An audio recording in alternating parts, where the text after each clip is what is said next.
사랑하고 축복합니다.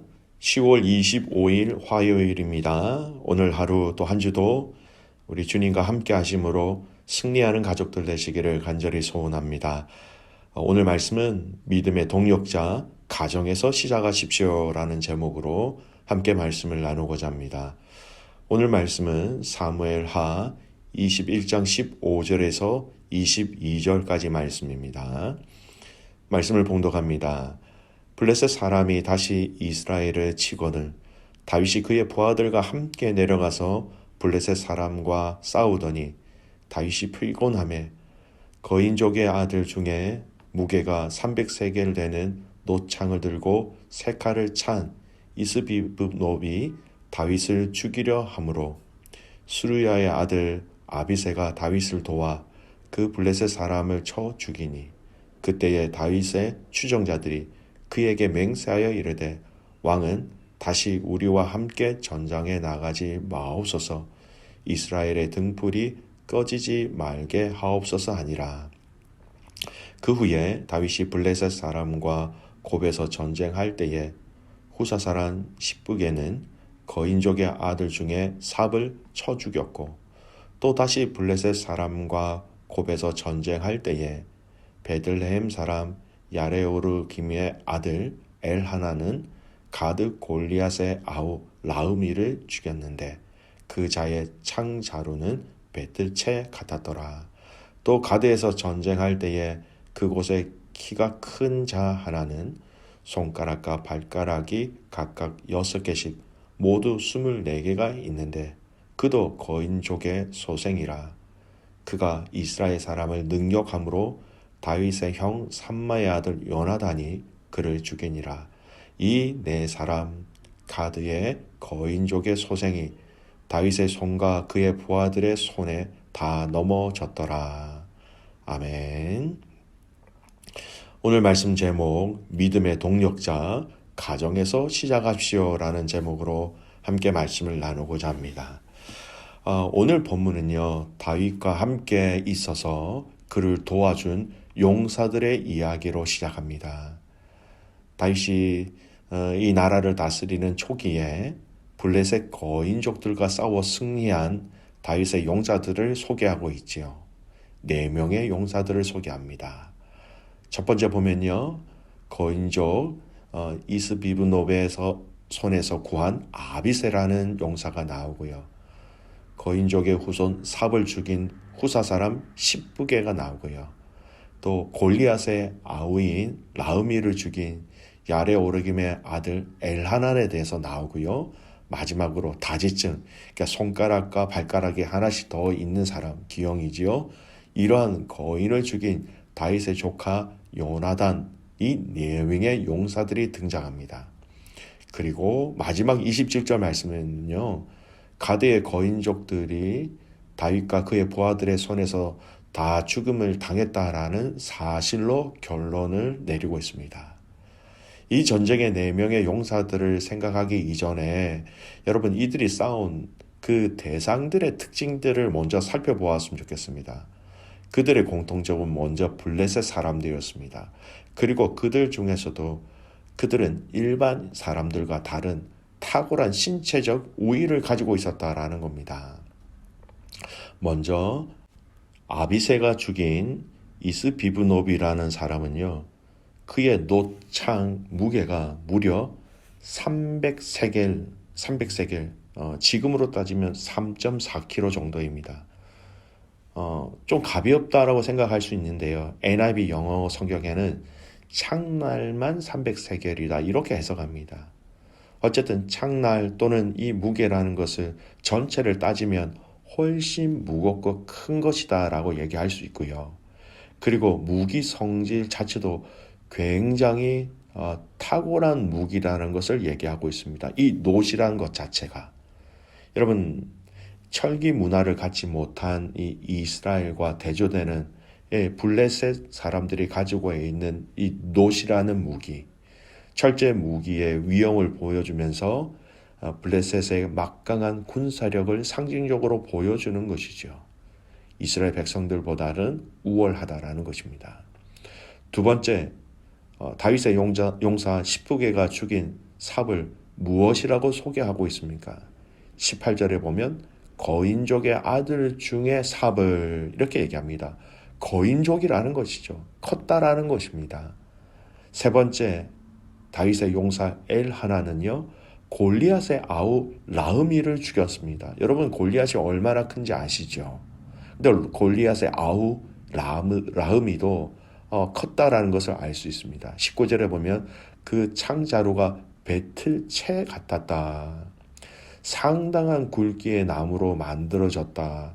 창자루가 배틀채와 같았다는 것은 라흐미가 모든 사람들에게 공포를 불러일으킬 만한 대단한 크기의 창을 가지고 있었다라는 것입니다.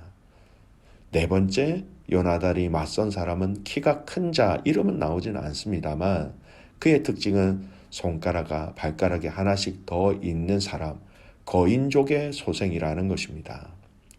다윗의 용사들이 맞섰던 이 모든 사람들은 여러분 다른 사람을 생각할 필요가 없을 것 같습니다. 골리앗과 같은 사람이라고 생각하시면 되지요.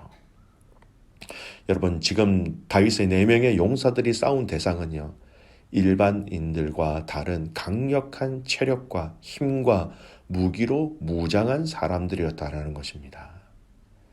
다윗의 용사들이 블레셋의 군사들과 비교할 때 신체적으로, 군사적으로 객관적인 열세가 있었음에도 불구하고 여러분 그들은 이 전쟁에서 각각 승리하였다라는 것을 성경은 부각시키고 있는 것이지요.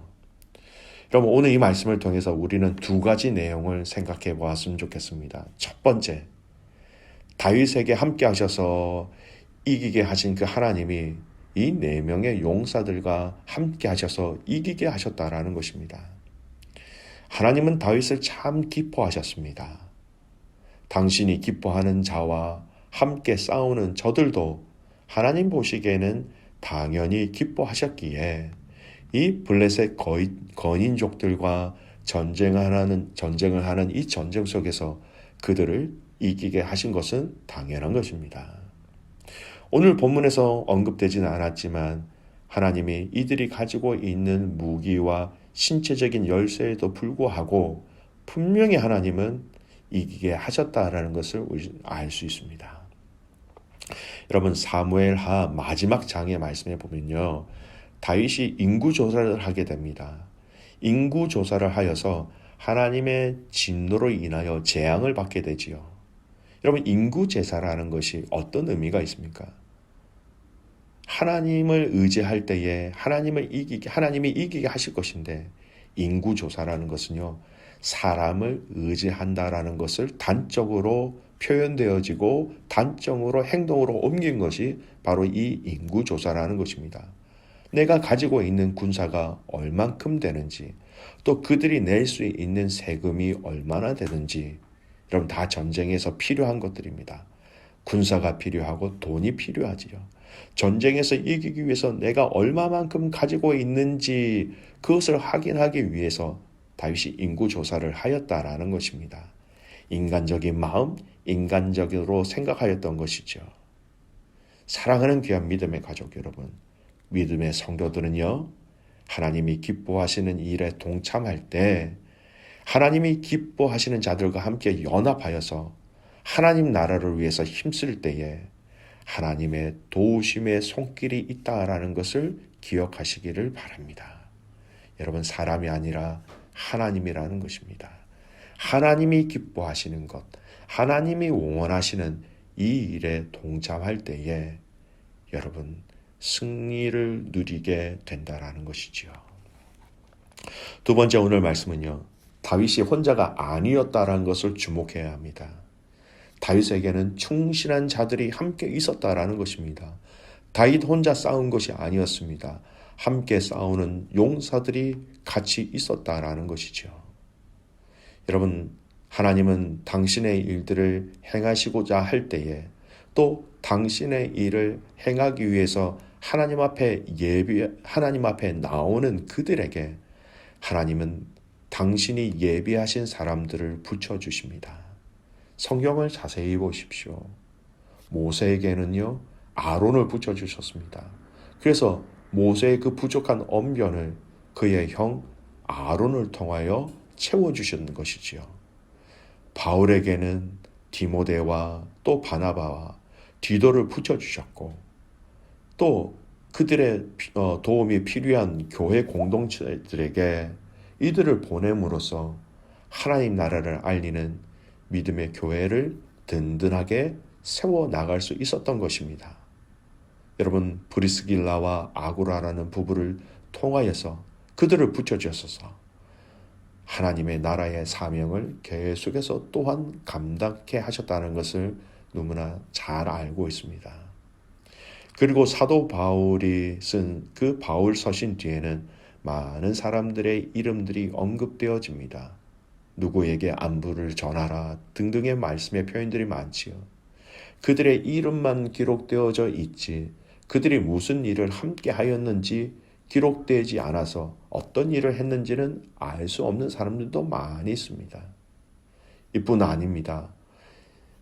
그들의 이름 중에 성경에 기록되어 있지 않더라도 사도 바울의 사역을 위하여 그의 옆에서 기도로 무질러 도운 자들이 많이 있었을 것입니다. 여러분이 하나님 나라의 영광을 위하여 힘쓰고 애쓴다면 틀림없이 하나님은 하나님의 사람들을 붙여주실 것입니다. 그리고 하나님은 당신의 영광을 위하여 붙여주신 그 사람들을 통하여 이루어지는 아름다운 연합하는 그 공동체를 더 사랑하시고 더 귀하게 여기십니다. 여러분, 오늘 이 말씀을 우리 가정 안에서 적용해 보았으면 좋겠습니다. 여러분, 바로 이 시작이 우리 가정에서부터 시작해야 한다라는 것입니다. 하나님이 부부로 가정을 시작하게 하신 것, 하나님의 말씀에 부부가 함께 순종하며 살아가도록 돕기 위하여 돕는 배필로 우리를 만나게 하셨다라는 겁니다. 부부의 이 관계가 하나님 나라를 위하여서 동력자의 관계라는 것을 잊지 말아야 합니다. 내게 허락하신 남편은 하나님 나라를 위하여 함께 달려가러 주신 배우자입니다. 내게 허락하신 아내도 동일하게 하나님 나라를 위하여 함께 달려가라고 주신 동력자라는 것을 잊지 말아야 합니다. 두 사람이 힘을 다해 다윗을 위하여 힘을 다해 싸운 다윗의 그 용사들처럼 부부가 합력하여 악한 것들과 싸우고 사단의 계략에 빠지지 않도록 서로를 위하여 싸워주며 부부를 함께 힘을 합하여 싸워야 하며 가정을 위하여 함께 싸워야 하며 주님의 몸되신 교회를 위하여 함께 싸워야 하는 것입니다. 여러분, 우리의 자녀들도 마찬가지입니다. 우리의 자녀들을 하나님 나라를 위하여 함께 달려가는 사역자와 동력자로 초대하셔야 합니다. 그들 안에 믿음이 있고 그들이 성령님을 알고 있고 말씀에 대한 확신이 있다면 그들은 부모가 양육하는 양육의 대상으로만 보지 마시고 하나님 나라를 위한 사역자와 동력자로 그들을 세워나가시기를 간절히 소원합니다. 우리는 너무나 우리 자녀들에게 하나님의 사역자, 하나님의 동력자로서 초대하지 못하고 있을 때가 참 많이 있는 것 같습니다. 여러분, 이것이 우리의 가정 안에서 시작되어질 때 가정 안에서 하나님 나라의 복음의 능력을 맛보고 누리게 되는 것이죠. 오늘 말씀의 결론을 맺습니다. 내가 먼저 하나님 나라를 위해서 헌신하는 헌신자가 되어 주십시오. 그러면 하나님께서는 그러한 사람들을 붙여주실 것입니다. 그것이 가정 안에서 아내를, 남편을, 또 우리의 자녀들을, 우리의 셀 가족들을 더 나아가서 믿음의 공동체를 이렇게 한 덩어리가 되게 하실 것입니다. 이를 함께 누릴 수 있는, 이것을 통해서 하나님 나라를 온전히 세워갈 수 있는 저와 여러분이 되시기를 주님의 이름으로 축복합니다. 아멘. 기도하겠습니다. 살아계신 하나님 아버지, 감사를 드립니다. 오늘 이 하루 하나님 나라와 영광을 위해서 힘써 달려가는 우리의 삶이 되게 하여 주시옵소서. 그러한 삶을 살아갈 때에 우리 주위에서 믿음의 동력자, 또 믿음으로 돕는 모든 사람들을 붙여주셔서 하나님의 영광을 나 혼자만 누리는 것이 아니라 믿음의 가족들이, 공동체가 함께 누릴 수 있도록 은혜 위에 은혜를 더하여 주시옵소서. 이 놀라운 믿음의 동력자가 가정에서부터 시작되어지는 것을 보게 하여 주십시오. 아내가, 남편이, 우리의 자녀들이 믿음의 동력자가 되게 하여 주셔서 하나님 나라를 위해서 함께 달려가며 함께 싸우는 승리하는 가족들 되기를 소원합니다. 하나님, 오늘은 살아가는 선교사님들을 위해서 기도하는 날입니다. 우리 선교사님들 지치지 않도록 도와주시고 그 가정 가운데, 그 자녀 가운데, 그 사역 가운데 놀라운 하나님의 역사를 부어 주시옵소서. 하나님, HSC 시험을 치고 있는 우리 아이들을 붙잡아 주십시오. 두렵지 않게 하시고 강하고 담대함으로 주님 주신 지혜로 감사함으로 감당할 수 있도록 역사하여 주시기를 믿고 감사드리며 살아서 역사하시는 예수 그리스도의 이름으로 감사하며 기도드리옵나이다. 아멘.